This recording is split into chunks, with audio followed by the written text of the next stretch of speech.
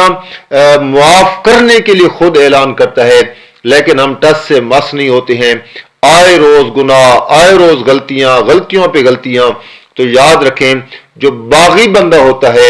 اور غلطی کرنے والا ہوتا ہے اور غلطی پر ڈٹ جانے والا ہوتا ہے، اس کے لیے نہ کوئی معافی ہوتی ہے اور نہ کوئی تلافی ہوتی ہے۔ جو غلطی پر نادم ہو جائے، شرمندہ ہو جائے، اللہ تعالیٰ اسے نہ صرف معاف کرتی ہیں بلکہ اور لوگوں کے لیے بھی اللہ تعالیٰ اسے مشعل راہ بنا دیتے ہیں کہ اس طرح کرو۔ بے شمار حوالے حدیث کی کتابوں میں اور قرآن کے اوراق میں ملتے ہیں۔ اب چونکہ وقت نہیں ہے کہ میں ان کو کوٹ کروں، بنی اسرائیل کے ایک بندے کا واقعہ مشہور ہے جو 99 قتل کرنے کے بعد بھی اللہ کی رحمت سے مایوس نہیں ہوا اور اللہ نے اس کی بخشش کا اعلان کر دیا۔ فاحشہ عورت کا واقعہ مشہور ہے جو پیاسے کتے کو پانی پلاتی ہے، اللہ اس کی معافی کا اعلان کر دیتے ہیں۔ کہنا یہ چاہتا ہوں کہ بنی اسرائیل سے زیادہ اللہ تعالیٰ نے امت محمد کا خیال رکھا ہے، لیکن امت محمد ایسی ہٹ دھرم اور ضدی ہو چکی ہے کہ یہ خدا کو خدا نہیں سمجھتی، پیغمبر کو پیغمبر نہیں سمجھتی۔ اس کا خدا بھی اپنا نفس بن چکا ہے، اس کا پیغمبر بھی اپنا نفس بن چکا ہے، یعنی یہ سب کچھ کہتا ہے میں کہتا ہے۔ اس کا اور کسی کے ساتھ کوئی تعلق نہیں ہے۔ اللہ عمل کی توفیق عطا فرمائے۔ وما علینا الا البلاغ۔